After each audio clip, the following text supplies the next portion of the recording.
The normal distribution. What's the big deal here? I kind of like this picture, because you can really kind of tell what's going on. And one thing that I think is key is what makes the ball go here. Geez, you can't write on there. Here, here. Why? It's just hitting on these pegs, right? Okay. And then you get this bell-looking curve if you sit there and drop enough of these little balls down. Now, what's key, though, and this is what I never really thought about it until I kind of read Dr. Math's point here, and it makes a lot of sense. Every single little point, right? Sometimes the balls go this way or that way. It has to respond identically. In other words, it has to be the same reasons for it to happen. Every single little dot. You can't have gravity being different, or you can't have one little knobby guy being bigger than the others, right? You can't change anything. The conditions got to be the same on every single one of those points where something could happen, right? That's key for you to get a normal distribution. So what we're talking about is like measuring these pencils. Well, hang on. Why is this important? Well, it'd be better if you let me tell you the pencil story, and then the pencil thing will make the why important will come out of it. Okay. So here's our problem.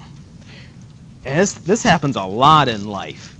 I mean, you could be measuring the response from a little mouse brain electronic signal, right? It could be something as complicated as that, or getting the concentration of an enzyme in a cell X, right? But you can do this again and again and again and again.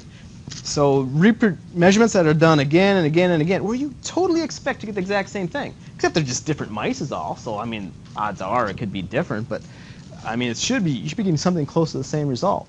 So let's just bring it down to something that's a little more easy to see and identify. I have a whole bunch of pencils, right? And we could be here all hour doing this. I didn't even plug it in because it would be so monotonous, right? All these pencils out of the same box, put it on there, write down the mass. Okay, next one. Put it on there, write down the mass, right?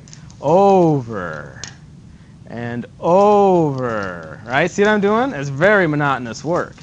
But if you want to get the right answer, you can't do something one time. Everybody knows you got to get an average and things, right? And that's what you report. So we're always doing that. We're always doing things over and over and over and over and over again.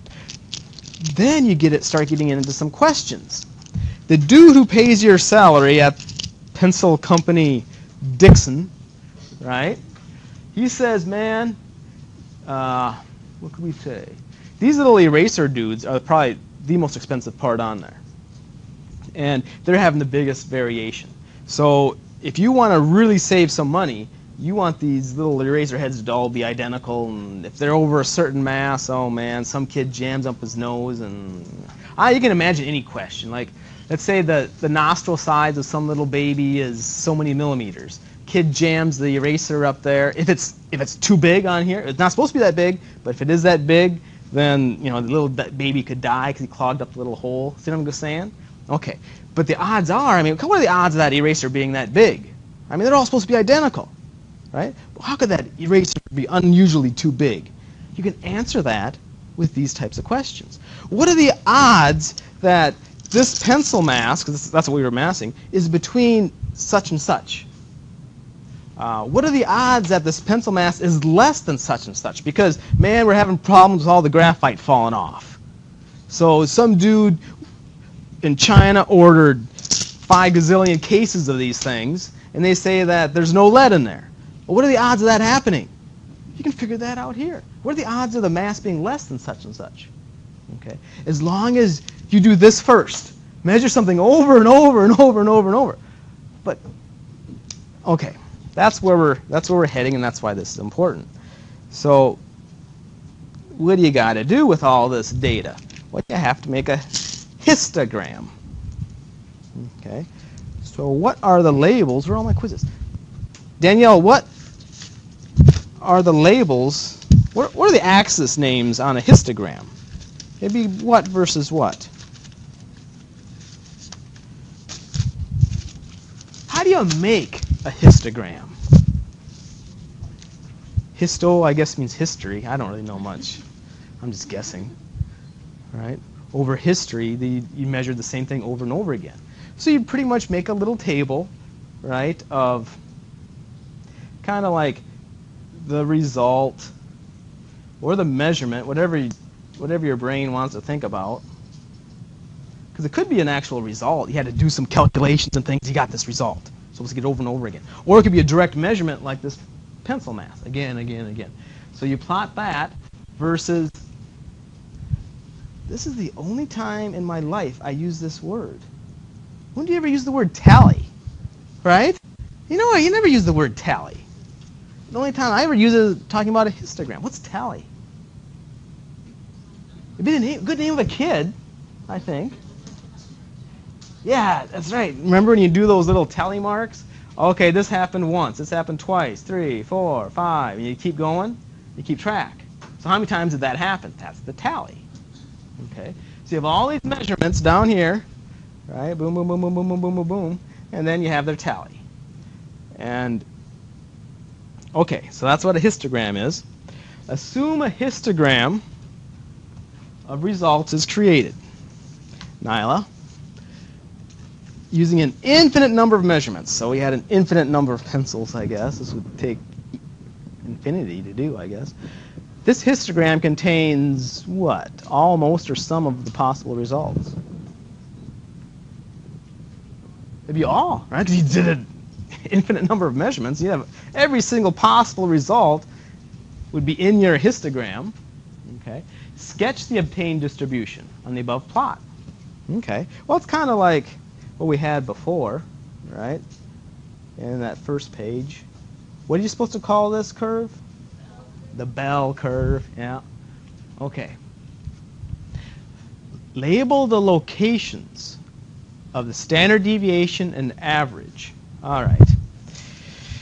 Casey, it looks like some results happen more often than other results.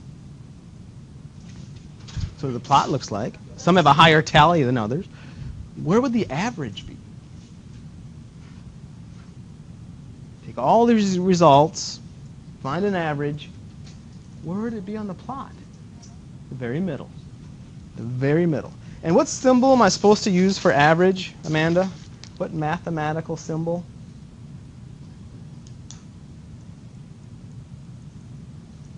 An X with a bar on top. Okay. Miriam, label the location of the standard deviation. Is it the area under the curve? Is it, if you have a whole bunch of masses, right? We calculate them all. We calculate a standard deviation for all these masses. And you're the owner of the Dixon Pencil Company.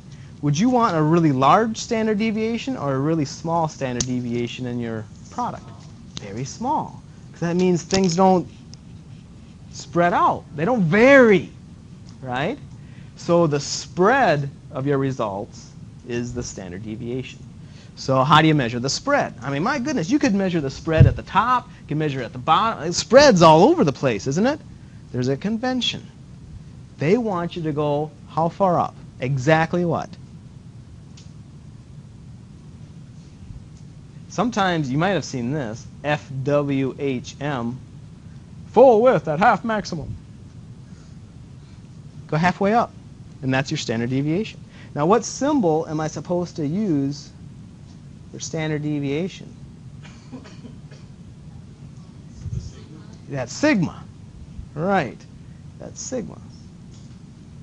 How do you calculate standard deviation? If you know how to do it on your calculator, you don't even have to know the equation.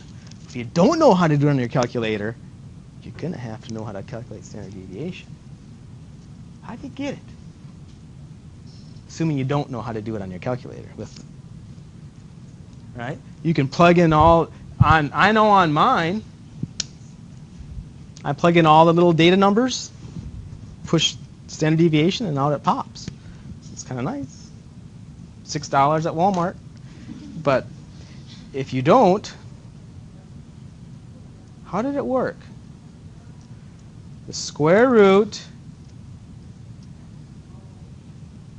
Do you remember? Anyone remember? The sum.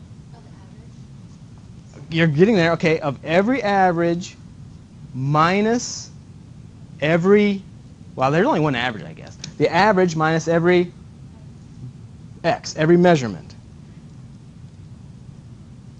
And then you're supposed to, not yet, got to square it. Square it, and then the number of measurements minus 1. All right. So you take the average, minus each measurement, square it. So it doesn't matter whether the measurement minus the average or average minus the measurement. It doesn't matter because you're squaring it. Add them up, all those squares, divide it by n is the number of values, number of measurements. Okay. And you got to take the square root of the whole thing. That's standard deviation. Okay. Whole thing's over n minus 1. Then you take square root. Okay, so we labeled that stuff. When getting a result, Kimberly, when getting a result, the probability of getting a result that it exactly matches one in the distribution is what? We need an infinite number of measurements. We better get one of them, don't you think? I mean, how could we not? And someone already told us it contains all. Nyla did, so it's 100%. Okay. Select a range of results in the above distribution and shade in the area under the curve. Okay, fine. I want to pick this. I don't know, just shade in anything. I'm going to take that region and I'm going to shade it in.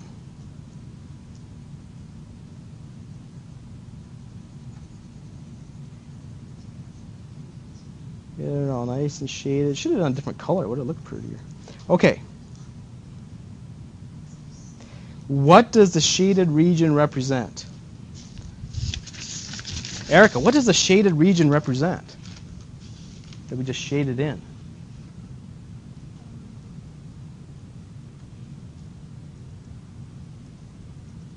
Now, these are all supposed to be result measurements. These are all supposed to be pencil masses. You can pretend that. It works for anything.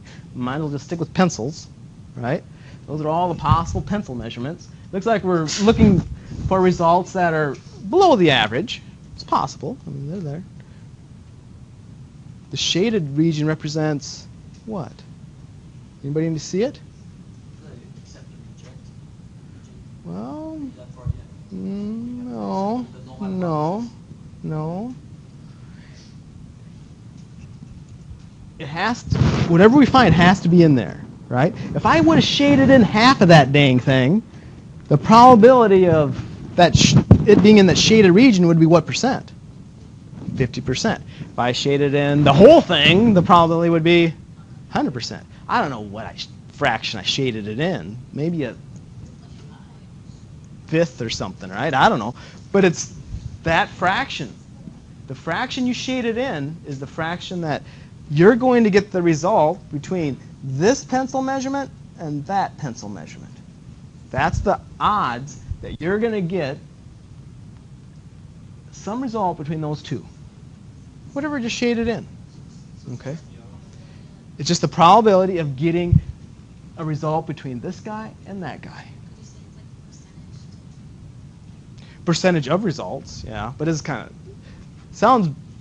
I think it's easier to say, you know, follow the homework in the book a little better if you say the probability of getting that result. That's a good one. The probability of getting the result between this guy and that guy is, I don't know, 20%, whatever that fraction is. Make sense so far? If the entire area under the curve were to be shaded, it would correspond to what percent? 100%, because that's all possible measurements. Okay. Now, in order to determine probabilities for ranges of results. That's what we were really interested in. What's the probability of it being this much above the average, that much below the average, in this range, in that range? Plotting histograms of all possible results and shading in is ridiculous. Yeah, I mean, come on. In the first place, you can't make all possible measurements in the first place. It's just a theoretical idea. You can't do it. So instead, when it comes to normal distributions, now if it's going to be a normal distribution, whatever your result or measurement you're measuring, everything has to be exactly the same parameters all the time. You know, if you can't be switching drugs if it's a drug study. It has to be the same drug all the time, right? The same interactions every single time. You can't be changing mouse species and things. You can't be changing pencil product manufacturers. It has to be the same thing every time. You can't change conditions. If that's the case, you can do this. You don't have to. You can assume the distribution is going to look like that bell, and we're going to change the plot. We're going to replace that x-axis with a z-axis, and all we need to know is the average and standard deviation. So this number of pencils is all we need. Just something you need to calculate an average and standard deviation. And we'll assume the rest. Oh, we'll assume a normal distribution. Okay, so what is z? Does anyone remember what z is?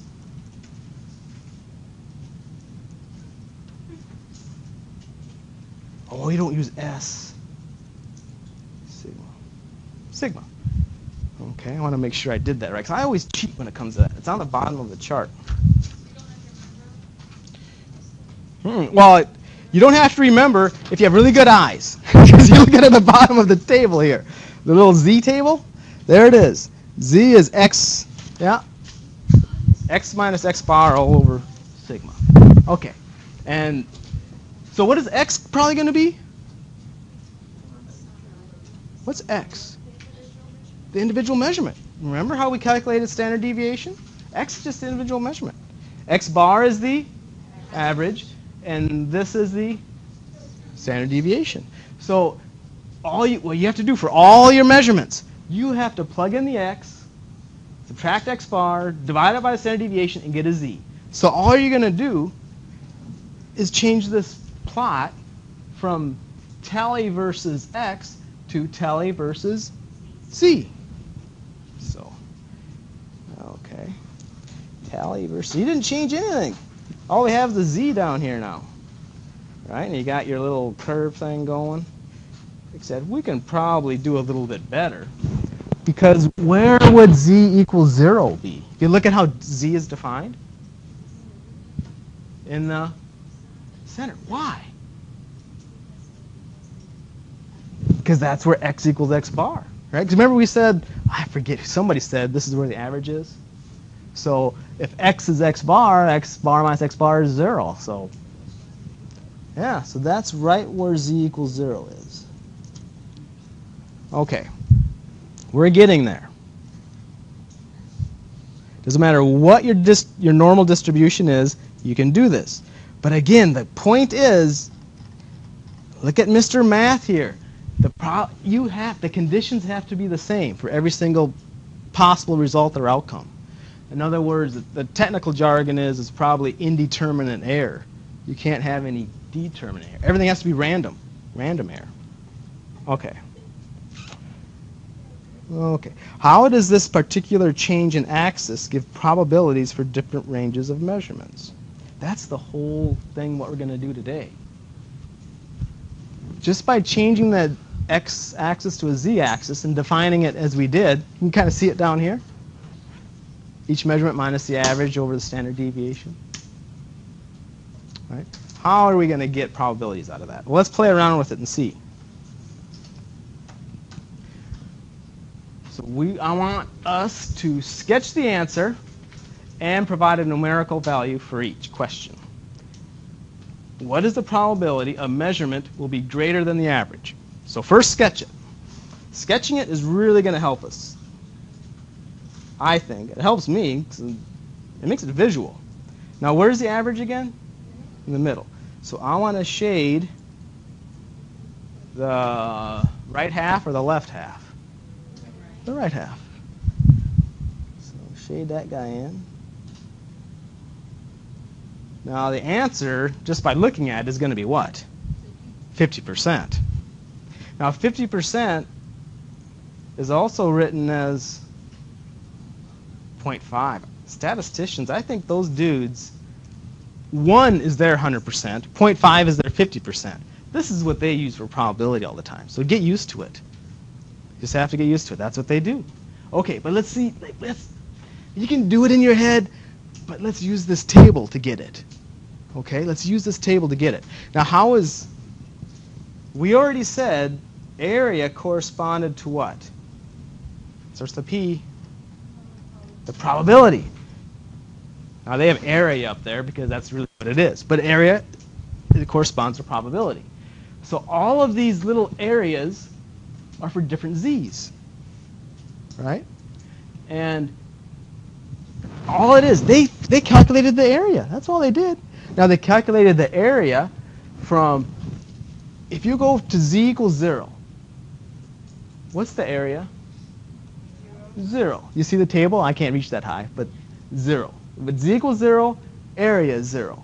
So that means they're measuring from, to get these areas, because they have to be between 2 points.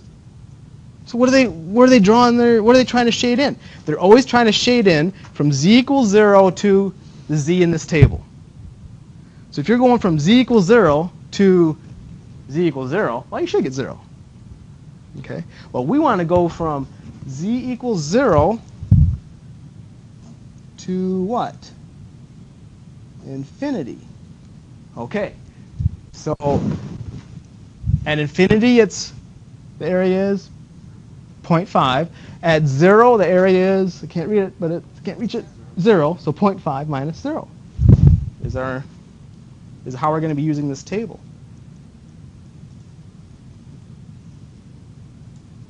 So all we did is we found the area that corresponds to, right, the table.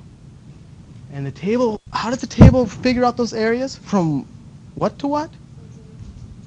From 0 to whatever the z you pick. Exactly.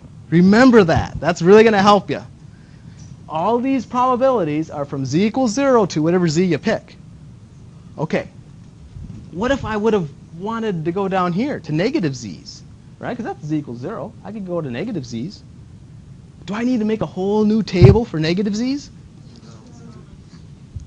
The word is it's symmetric. So and that's why they put absolute value z's on there.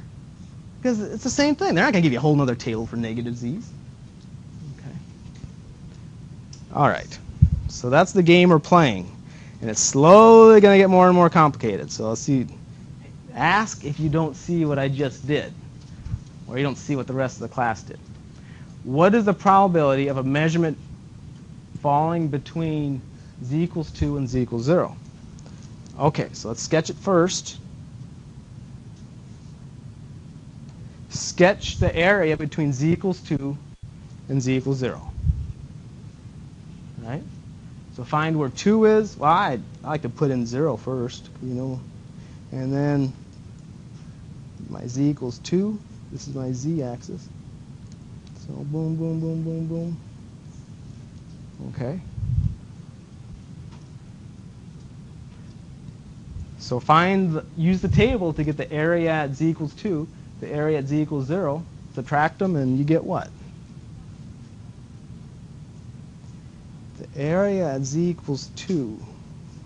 Oh, it's nice and colored in for us. It's everybody see it? 0.4773. Minus 0, well, you get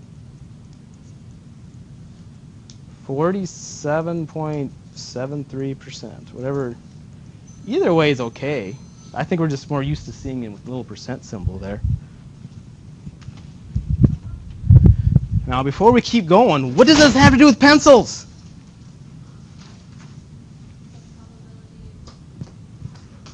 Yeah, if you're getting a pencil mass between... Well, yeah, but now let's talk about the pencil mass. It's not z equals 0. We call it the average, right? Go back up to see how z was defined.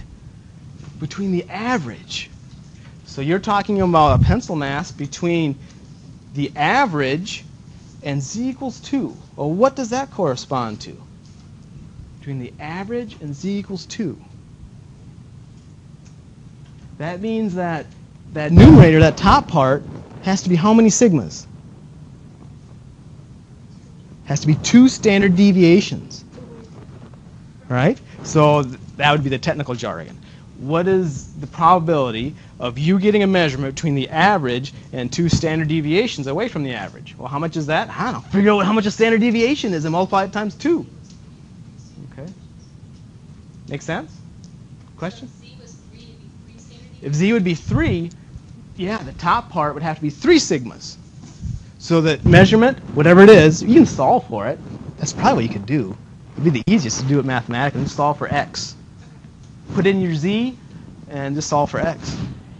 Okay. Put in what your x bar is, put in what your sigma is, and you just get a number. Okay. That's what they have to be. Z's just correspond, every z corresponds to an x. We just replace z with x is all, using that equation. So whether it's z or x, don't let it worry you. You can go from one to the other using this. Okay. All right, now which one are we doing? What is the probability of a measurement will be between z equals 1.5 and negative 1? All right, so let's sketch the guy out again.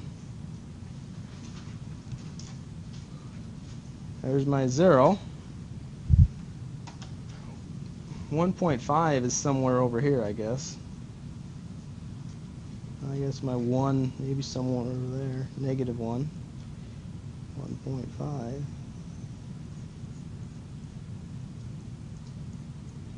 Something like that, right? Okay. How do you get the answer? And we could go back and see what actual mass this corresponds to. Just plug 1 into, that's supposed to be 1, isn't it? Oh, it's supposed to be negative 1. That's why it looks like a decimal sign. Just add what? The area from 0 to 1, 0 to 1.5. There you go. It's exactly what you got to do. You got to find the sum of this area from 0 to 1. Who cares if it's negative 1? Remember, they're symmetric. From 0 to 1 and 0 to 1.5. Add them up. And you got it. So let's see. 1 is where? 1 is 0.3413. 0.3413 plus, oh, where is it? 0.4332. And you get around 0.77 or so, somewhere around 77%. Okay. So it's highly likely. Okay. Now we're going, a probability of measurement will be between 1.7 and 2. So sketch that one out and see if you can figure out how to do this one.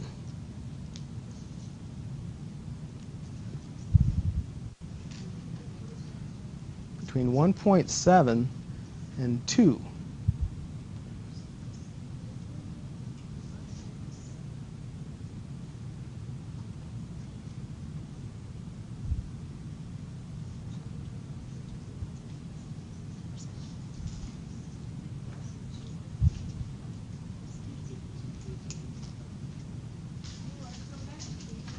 Shade it in. See if you can figure out how to get that area.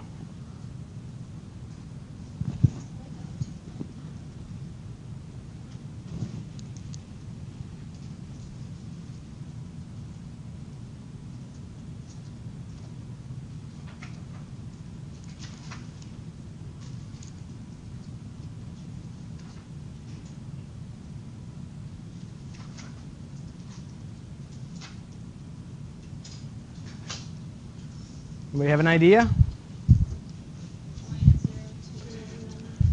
0.0219? I don't know. How'd you get it? Subtract. Exactly. If you see subtract, you're exactly seeing what you got to do. Because if you look up the one for 2, that means the area for going from 0 to 2. If you look up the area for 1.7, that's going from 0 to 1.7. So just subtract them. You'd be left with what you need. And you said the answer was what? Or was that 2.2% about? Okay. All right. Now, there isn't really any job security, any real life scenario where you're going to be able to use this table. I mean, it never happens. This is what happens. I think if I did, yeah. Right? It's never on that table. Come on, what are the odds of you're getting an X that's right on that table? You're talking about no way. It's not going to happen. So let's try it this way. 1.78 and 2.09. I don't know what pencil masses those are, but you could calculate them if you wanted to. So sketch it in and see if you can get an idea how to do this one.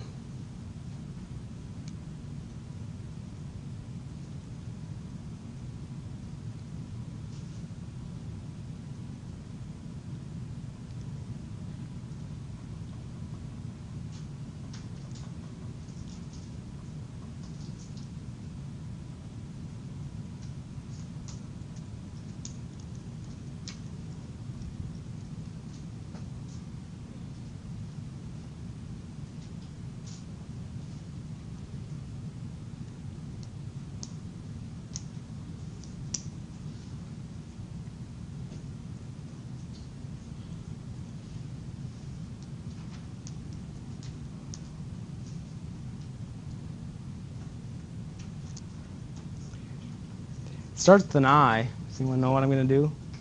And no one likes doing this. We're supposed to do it whenever you see a table and you see the temperature, you're supposed to look at vapor pressure or whatever the property is. And we always fudge. Oh, the temperature is really 25. Okay, even though it's not on the table? It's close. No, you ain't supposed to do that. I mean, if you get a real job, you can get sued doing that. So you can't do it. You have to, what's the I word? Interpolate. Interpolate. Interpolate is what you got to do. Okay, well, how do you interpolate? Let me relate. This is the only way I remember how to do this. Fraction of a known interval. So that's from any table. Since we're talking about probability, I'm going to make it more specific. Area. Now I'll show you where I'm coming from here. Okay, let's get some space here.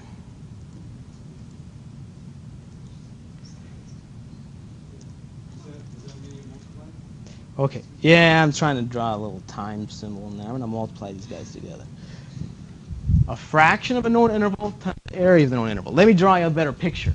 So we're trying to figure out 1.78 to 2.09. But we could figure out what's the Z number that's just below 1.78? 1.7, right? According to the table? 1.7.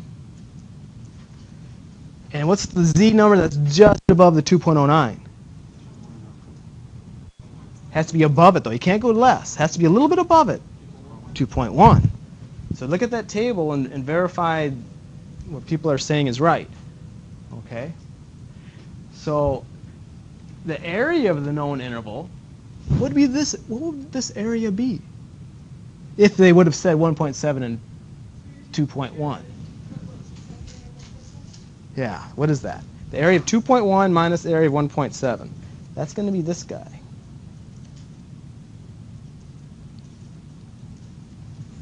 What is that? The area of 2.1 minus the area of 1.7. 0.0267? Okay, a lot of people are getting that. 0.0267. Everybody see how to get that? Make sense? Okay. If the fraction was exactly half of that, well, you'd multiply it times half. If the fraction was a third, you'd multiply it by a third. You get your answers. So we just have to figure out what fraction it is we're talking about.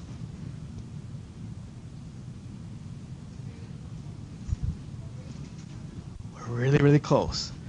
It's almost like a number line thing. Really, that's what it is. This length is going to be the denominator or the top part. What's the word for top part? Numerator, right? Is this length going to be the numerator or the denominator? Denominator. This length is going to be the numerator, right? Okay, so let's put 2.1 minus 1.7 up there. And what are you going to put up on top? 2.09 minus 1.78 on top. So it looks ugly, but it's really not that bad. If you just remember the number line kind of idea. Right? This distance versus this distance. One you know, one, all right? You get the fraction. So I have no idea what the answer is, but kind of clean it up and make it look better, I guess.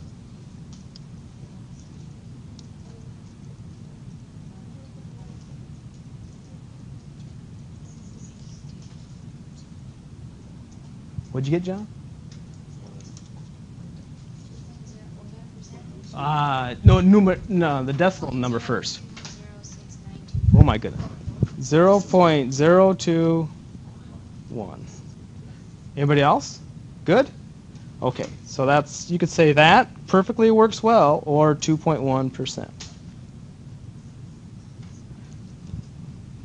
So when they don't line up, fraction of the known interval times the area of the known interval. Okay? And if it helps, I think just draw a little sketch. Right? It takes 10 seconds. Rather than sitting there staring at a question for an hour or 15, 20 minutes trying to get the answer in the back of the book. Make a little sketch. That's why I like these. I don't know if you do. I like making these little guys. I think it really helps me. What is the probability a measurement will be greater than 1.587? So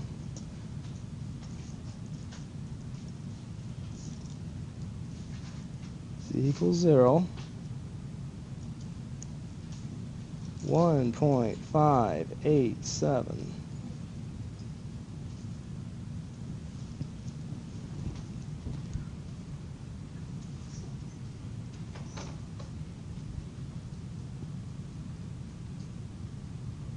Any ideas? It's definitely not in the table. It's going to be the same problem, except it seems to be, I see 2 steps though. Do you see 2 steps? Because we're going to interpolate and get that, because the problem is it's on the wrong side. See what I'm saying? Our z's, our areas are all between 0 and something, some z number. Well, that's on the other side.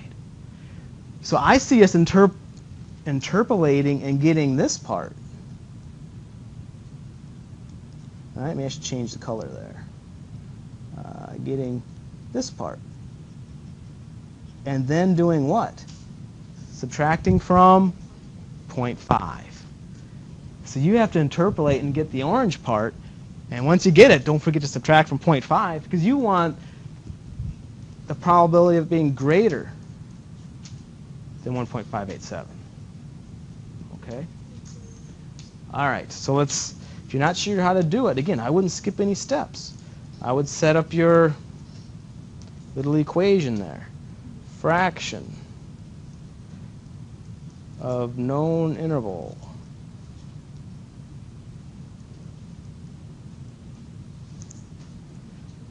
times the area of the known interval.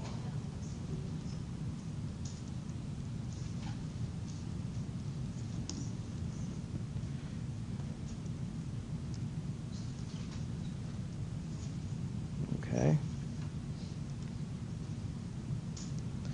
So what interval are we talking about? What are the 2 z's we're talking about? Maybe make a better sketch if you're not sure.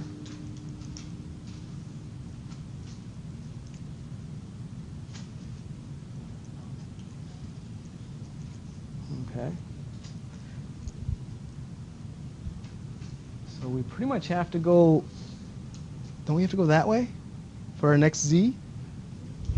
What I'm trying to say is don't pick a z that's the closest to it on this side. It's not going to help. Because remember, all the areas are between z equals 0 and the z we're interested in. So it's this z.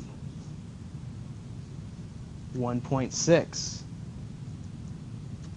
Okay, 1.6.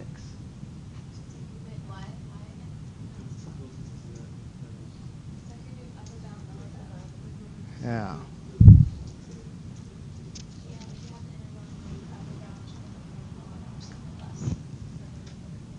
Okay. So whatever we get here, we get our answer, then we subtract from 0.5. Okay.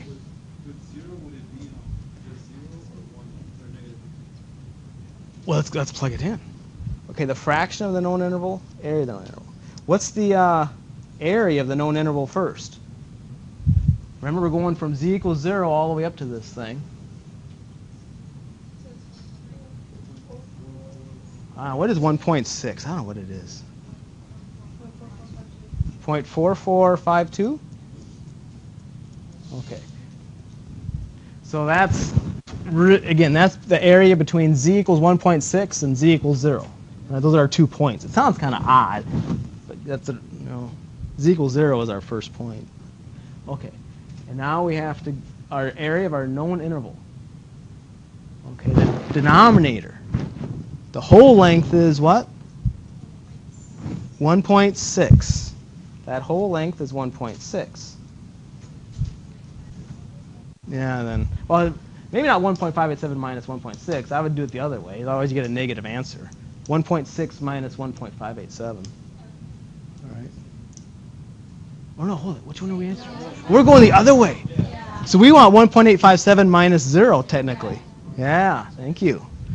Because this sketch saved my butt. And then also you guys yelling at me. But this saved me. When I was looking at this, I'm thinking, no. I want to go between 1.587 and 0. So then whatever I get, I can subtract it from 0.5, and I'll have the green stuff. Okay? So first, to be more exact here, technically what we are doing here is we are interpolating between z equals 0 and z equals 1.587, right, to get the orange area. Then subtract from 0.5 to get the green area. Okay, does that make sense? So I should put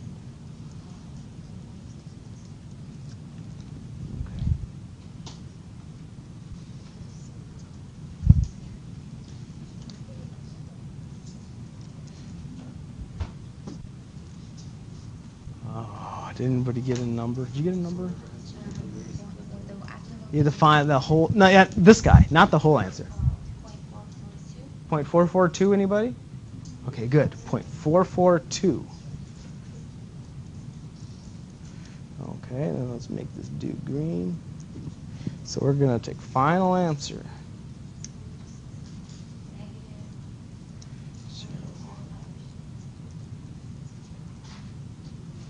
All right. What is that? 0.058?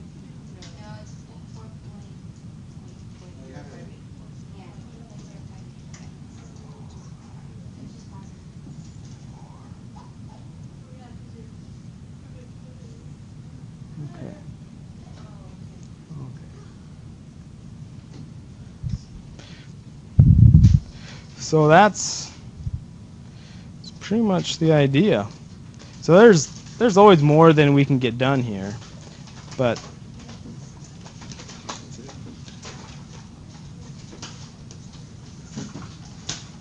that's the idea. You have a strong idea how to do this. Come by and ask some questions. I'll be glad to help you. What is the lab? Is it a spreadsheet? There is a pre-lab. You have to fill in that little data table. Yeah. So yeah, you can write on that and tear it out. 8 or 9. The lab starts at, good question. It's just Excel, right? Let's just do 9. You can bring your own computer, it'd be even better. Let's start lab at 9. Thank you for asking that. We'll start lab at 9.